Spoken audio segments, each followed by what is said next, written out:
Bonjour et bienvenue dans cette nouvelle vidéo. Aujourd'hui, j'aimerais vous parler de multifacettes, d'accepter ces multifacettes.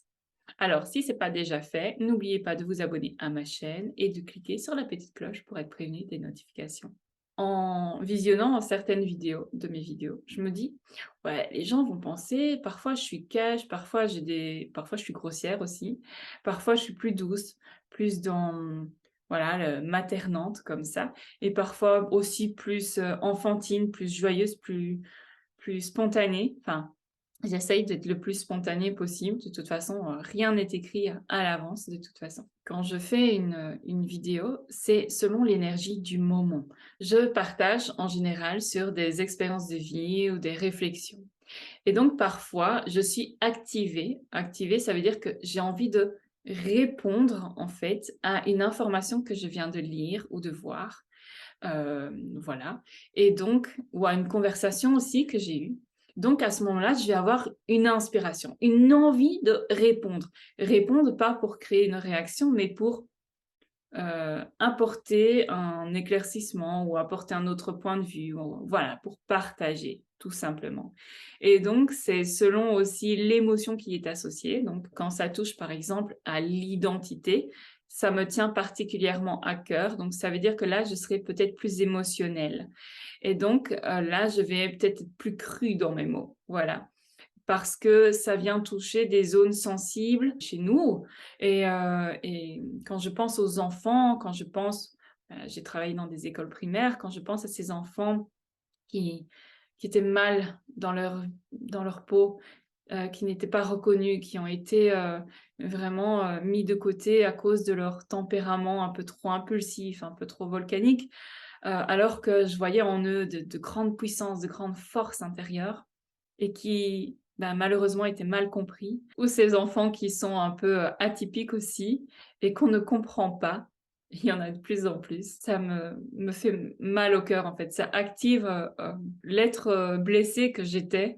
Et donc, comme je suis maman aussi, je n'ai pas envie de voir mes enfants vivre ces douleurs-là, bien qu'on ne peut pas empêcher ces enfants de vivre leurs expériences, bien sûr, mais je veux dire, ça, voilà, ça me donne l'envie d'apporter plus de conscience sur ça et peut-être d'ouvrir, voilà, d'autres portes en soi pour adapter nos comportements, pour changer nos modes relationnels, voilà, notre posture. Et donc, c'est très important pour moi de pouvoir parler de ça, de cette acceptation, en fait, euh, des différentes facettes que l'on peut avoir, des différentes figures, voilà, que l'on peut montrer.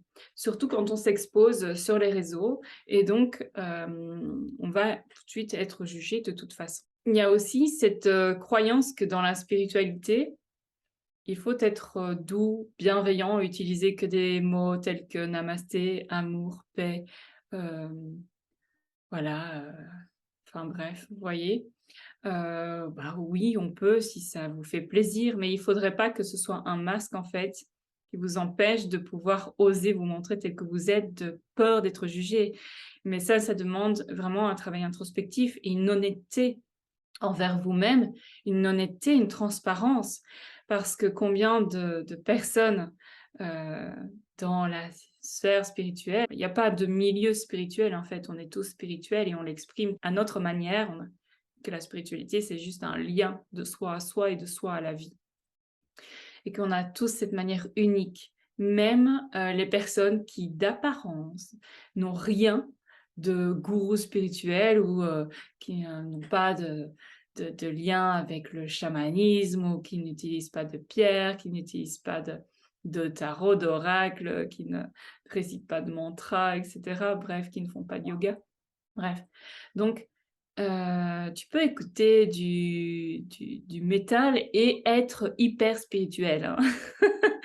C'est, ta connexion au grand tout, ta connexion à toi et comme toi, tu es l'univers, bah, tu es connecté. Si tu es connecté à toi-même, tu es connecté à l'univers. Donc, c'est tout simple, en fait. On se complique énormément la vie. Et donc, il y a parfois, oui, j'exprime, des propos de façon, bah, de différentes façons, en fait, selon l'énergie. Et ça, c'est très important de pouvoir le conscientiser que nous sommes cycliques, nous avons différentes facettes en nous Et si on sait identifier à une seule facette parce que autant d'expériences de vie ont renforcé cette facette-là, ce personnage, que l'extérieur, notre famille et tout ça ont renforcé une image de nous à laquelle on a fini par s'identifier, ou les attentes extérieures, les attentes de la société, etc. Ce qui se fait, ce qui ne se fait pas. Tout ça a fait que l'on a renforcé une image de nous-mêmes qui n'est pas nous. C'est peut-être une petite part. Et encore, il faut aller creuser pour voir si vous êtes en accord avec ça ou pas du tout. Parce que c'est possible que vous ne soyez pas du tout en accord avec ça et que ce sont juste des mécanismes d'adaptation, des mécanismes de protection pour vraiment ne pas vous sentir rejeté, pour ne pas vous sentir exclure, pour ne pas vous sentir mal aimé ou voilà, humilié ou enfin, peu importe.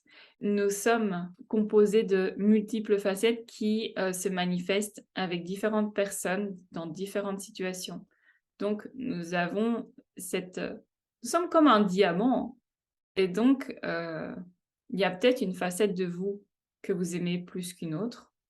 Là, je ne parle même pas que de l'ombre et de la lumière. Là, je parle de toutes ces nuances, en fait, qui nous composent. Et c'est comme si voilà, vous incarniez tous les rôles d'une pièce de théâtre. Et donc, vous êtes capable de jouer énormément de rôles. Et tout ça, ça vous compose. On dit qu'il faut se défaire de ces personnages. Oui, les personnages égotiques que l'on s'est créés, mais en même temps, quand on revient à l'essence de qui l'on est, ben là, on voit qu'on a accès à différentes parts de soi et des parts que l'on n'appréciait peut-être pas ou dont on avait peur, ou des parts un peu, voilà, si vous êtes introverti, vous avez peut-être des parts exubérantes ou voilà, des parts qui veulent se montrer. Et donc, ça peut faire peur. Nous sommes composés de différentes parts, facettes. Nous sommes multiples. Ne nous limitons pas à ne montrer qu'une seule facette de nous. Vous avez d'énormes ressources et donc c'est important de pouvoir montrer de quoi vous êtes capable dans chaque situation. Mais si vous faites sans cesse les mêmes choses, vous revivez les mêmes expériences, vous faites face aux mêmes personnes, vous restez dans le même environnement, vous ne découvrirez pas ces différentes facettes de vous. Il faut pouvoir élargir ses horizons, oser s'aventurer dans l'inconnu pour pouvoir découvrir ces nouvelles parts-là. Oser se remettre en question. Oser affronter ce que l'on osait regarder jusqu'à présent. Et ça demande beaucoup de courage, hein. Et plus vous le ferez, plus les gens autour de vous le feront parce qu'ils seront inspirés par vous. Et donc, au plus on le fera, au plus on sera nombreux à le faire, au plus ça donnera envie, au plus ce sera accepté en fait par les autres. Mais pour ça, il faut le faire. Voilà. Donc, essayons parce que porter un jugement, c'est très facile, hein, surtout derrière son ordinateur, c'est très facile de porter un jugement hâtif sans aller voir qui est la personne, sans prendre en compte le contexte. Donc on juge par ce qu'on entend, par ce qu'on voit, sans aller voir au-delà.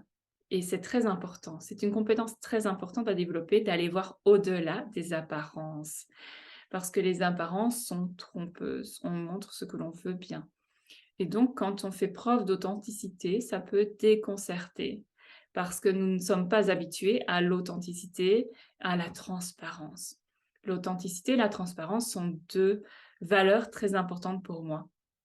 J'ai à cœur de pouvoir vraiment transmettre la télépathie plus tard et ce sont deux valeurs très importantes parce que au plus les fréquences vont augmenter, au plus les couches des personnages que l'on incarne vont s'amenuire et vont se dissoudre, au plus on va capter ce que vous émanez inconsciemment, ce que vous cachez. Donc autant commencer à être honnête et sincère avec vous-même pour pouvoir l'être avec les autres. Parce qu'à ce moment-là, ce que vous cachez, ce sera vu aux yeux de tous.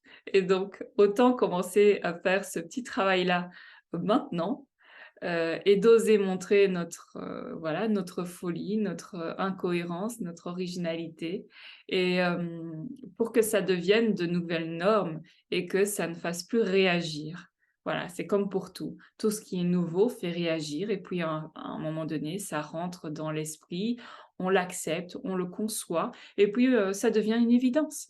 Donc, voilà, oser être vous-même et ça demande vraiment une exploration de soi. Ça demande vraiment de prendre du temps pour se connaître, pour aller explorer qui l'on est, aller explorer nos profondeurs, nos ombres et les voir enfin telles qu'elles sont, pour ne plus se laisser manipuler et envahir par elles. Heu, voilà, vous n'aurez plus envie de vous cacher, vous oserez être vous-même. Mais qui êtes-vous? Le savez-vous?